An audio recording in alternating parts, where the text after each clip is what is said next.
Muy buenos días y feliz fiesta de Nuestra Señora de Guadalupe.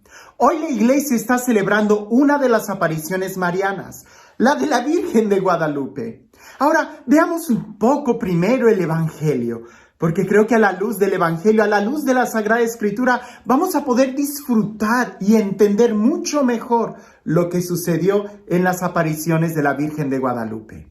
El Evangelio nos narra cuando María va a visitar a su prima Santa Isabel. ¿Recuerdas ese momento? Cuando María saluda a Isabel, Isabel queda llena del Espíritu Santo y hasta el hijo que llevaba en el vientre brinca de gozo con solo oír el saludo de María.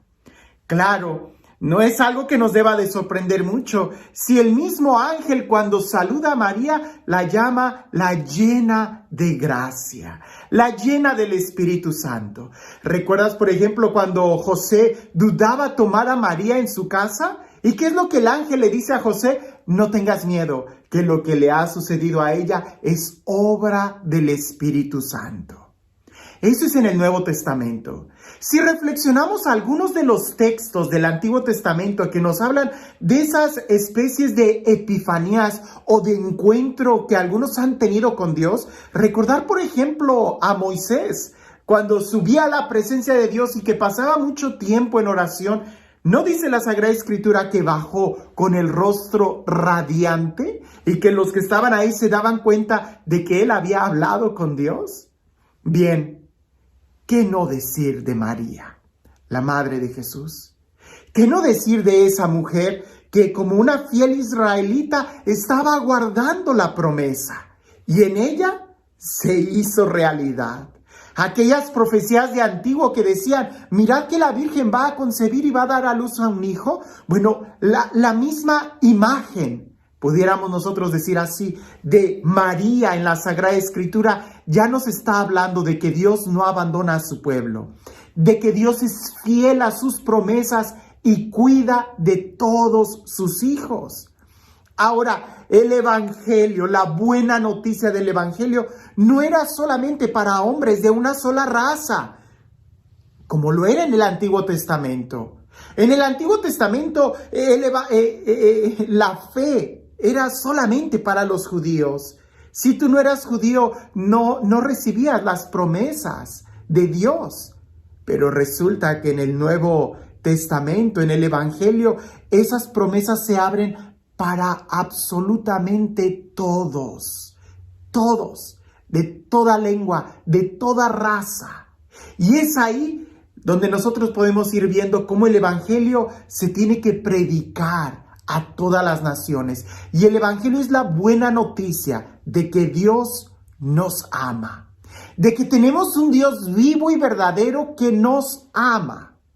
Ahora me vas a decir, bueno, padre, sí, pero háblenos de la Virgen de Guadalupe. ¿Qué es lo que sucedió? Hablar de la Virgen de Guadalupe es precisamente hablar de una forma de evangelización única y particular, de una manera de evangelización completamente efectiva y, pudiéramos decir, hasta un modelo para nuestros días aún sobre cómo evangelizar. Porque los españoles misioneros, si bien es cierto, de una u otra forma llevaban consigo la encomienda de evangelizar a estas nuevas regiones que ellos estaban descubriendo, lo hacían a golpe de espada. Lo hacían de una manera obligada. Si tú no aceptabas el Dios de los cristianos, a golpe de espada te tenían que hacer creer que Jesús era el Señor. Obviamente, así no entra. El amor jamás va a entrar a golpe de espada, a golpe de sangre, no. En la Virgen María nosotros vemos que lo que la fuerza de la espada nunca logró convencer el corazón, lo vino a hacer una caricia de un toque maternal en María. Ahora, veamos un poco el contexto histórico. Europa estaba sufriendo. Era una época de guerras, era una época de mucha hambre en Europa. De ahí la necesidad de tener que encontrar nuevas rutas para llegar a las Indias y tratar de tener nuevos comercios. De ahí es que se descubrió, tratando de sacar nuevas rutas, todo el continente americano. Europa estaba en una gran necesidad y al llegar a estas tierras se dan cuenta de la abundancia de comida que había. Pero no todo era bueno en estas tierras. Así como Europa tenía esa crisis económica, pudiéramos decir, esa crisis social que estaba sucediendo, así también en estas nuevas tierras había mucho pan, había una estabilidad económica quizás muy buena, pero el pueblo estaba sufriendo mucho y basta leer todos los artículos relacionados a que el pueblo estaba muy en descontento con los dioses que tenían. Y dioses falsos, por supuesto, ¿no? Pensar, por ejemplo, en el dios Huitzilopochtli o en el dios Quetzalcóatl, que a estos dioses falsos exigían sacrificios humanos y pareciese que eran insaciables. Aunque la sociedad vivía muy bien, ellos tenían que estar ofreciendo continuamente sacrificios humanos. Y eso empezó a cansar mucho al pueblo. Vivían en una estabilidad económica, pero con una carencia y con un miedo a que quién va a ser el siguiente que va a tener que ser sacrificado. Es ahí donde cuando ellos escuchan el Dios que los españoles les traen, por un lado, es un Dios de esperanza. Por un lado, sí, suscita en muy pocos de ellos el amor y el querer conocer a ese Dios libertador, a ese Dios que perdona, a ese Dios que en lugar de quitar la vida, les da la vida. Pero por otro lado, no entendían cómo ellos se afanaban tanto en cosas materiales, porque ahí fue donde, junto con la evangelización, también los españoles empezaban a hacer un saqueo tremendo de todas las riquezas naturales que tenían estas tierras. Entonces, ¿cómo poder creer al evangelizador que les está hablando de Dios y al mismo tiempo les está robando sus bienes? ¿Cómo poder creer de ese Dios que ama y perdona, que cuando no le sirves te cae la espada? Entonces, los indígenas estaban también sufriendo y estaban en un gran descontento. Por un lado, por sus propios dioses, por sus propias raíces, que esa cultura ya los estaba oprimiendo. Y por otro lado, porque habían puesto la esperanza en aquellos forasteros que venían hablando de un Dios de paz, que a la hora de la lucha, de la conquista, también se dan cuenta que dejan mucho que desear. Es ahí donde sucede el milagro guadalupano. Y lo voy a decir de esta manera, ese milagro sigue sucediendo el día de hoy. Pues cada vez que nosotros contemplamos una imagen de la Virgen de Guadalupe, en realidad no estamos contemplando una imagen, es un códice que tiene la figura de una mujer, pero es un códice, mucho menos es una fotografía. Cuando yo me refiero a códice, es que los indígenas, los náhuatls, cuando ellos lo ven, ellos entienden lo que la imagen les está diciendo. Ahí, pudiéramos decir, es un evangelio pintado a colores. El discurso de los españoles que les daban verbalmente al narrar el evangelio no les entendía muy bien porque los españoles no hablaban náhuatl. La Virgen María cuando se aparece como una mestiza, como una mexicana y les habla en náhuatl.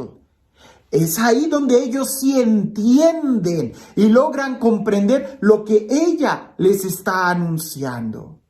Eso es importante para nosotros, porque en el lenguaje náhuatl, que cuando lo traducimos al español suena muy bonito, pero pierde la fuerza del impacto. María no se presenta a ella misma.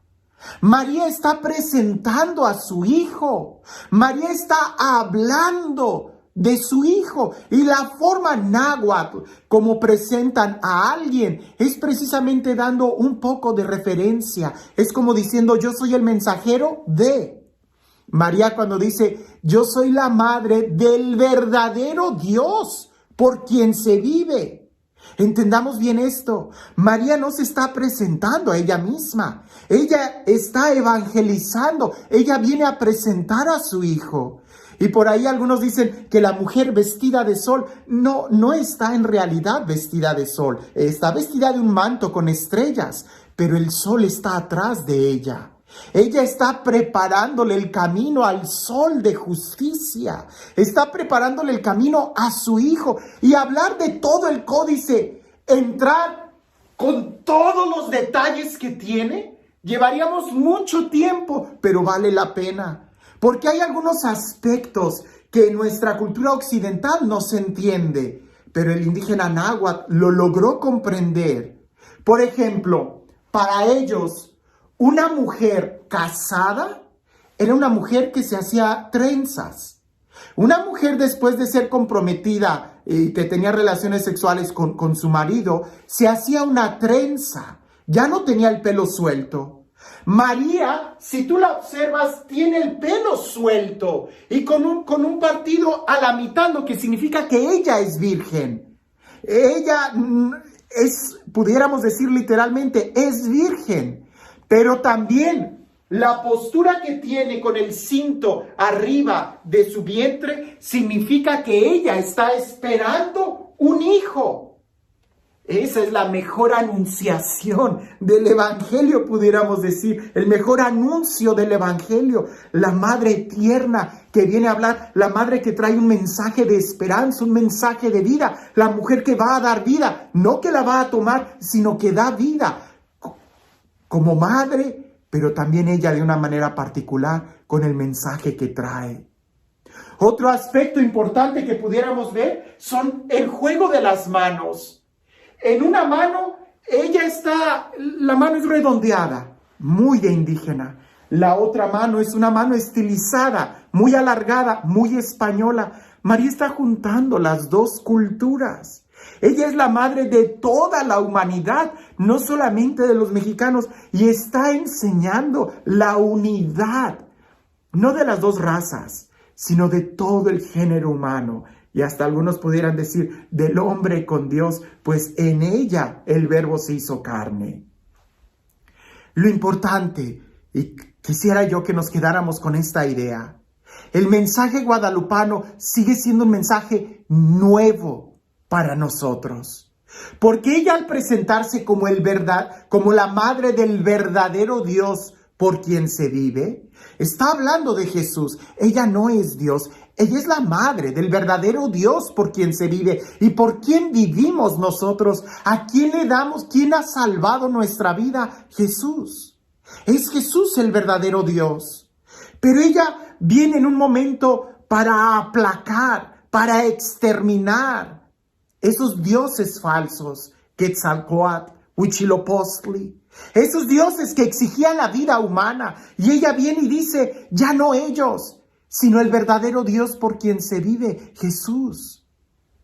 ¿Es que acaso el día de hoy nosotros hemos logrado entender ese mensaje? ¿Es que acaso habrá algunos dioses falsos entre nosotros que exigen la vida humana? Alguien pudiera decir, no, padre, ya ni siquiera tenemos pirámides. Las pirámides son solamente de adorno. Esos templos de sacrificio ya nada más son de adorno para los turistas. Ya no tenemos dioses falsos.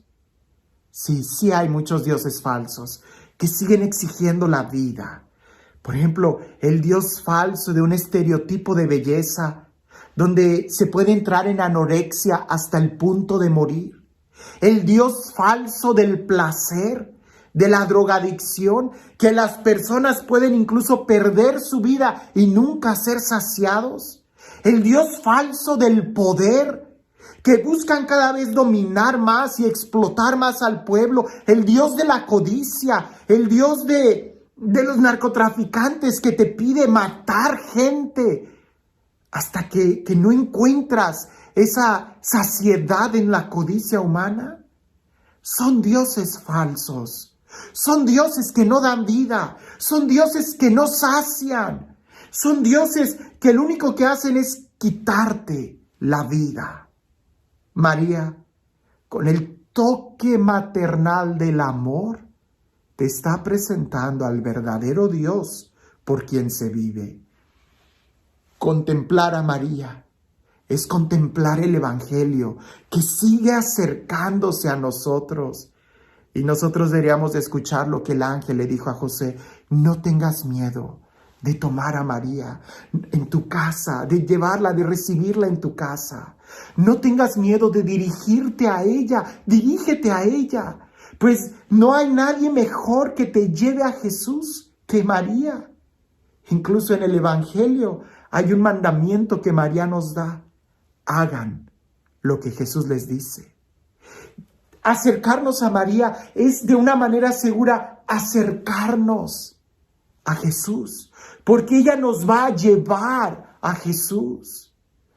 Incluso en el Evangelio, ¿recuerdas cuando los 3 reyes magos en el Evangelio, aquellos magos de Oriente, sabios de Oriente, le regalan a Jesús oro, incienso y mirra? Jesús era un bebé y a ellos se los dan a Jesús. Te pregunto, ¿quién cuidó de esos regalos? María. Y no es precisamente Jesús quien nos deja a María en la cruz para que cuidemos de ella o para que ella cuide de nosotros. Seguramente para que ella nos siga enseñando cómo ser dóciles a Dios, pues incluso en medio de los apóstoles, ella, la llena de gracia, estuvo presente cuando el Espíritu Santo se derramó. El día de hoy, no tengas miedo de tomar a María en tu casa y de invitarla a que venga y te hable, que con su toque maternal te muestre quién es el verdadero Dios por quien se vive.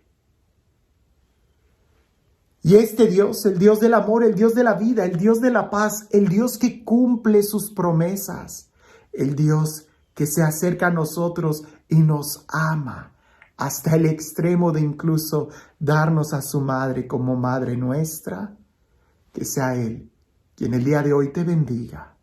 En el nombre del Padre, del Hijo y del Espíritu Santo.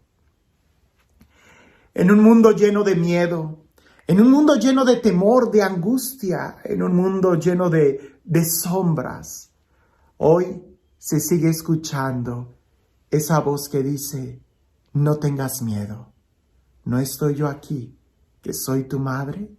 ¿No estás tú bajo mi regazo y mi protección? Que esta fiesta de Guadalupe no sea una tradición, sino que se haga una experiencia en nosotros, donde también nosotros, como Isabel, quedemos llenos del Espíritu Santo y glorifiquemos a Dios, porque grandes cosas ha hecho en favor de su pueblo. Que tengas un excelente día.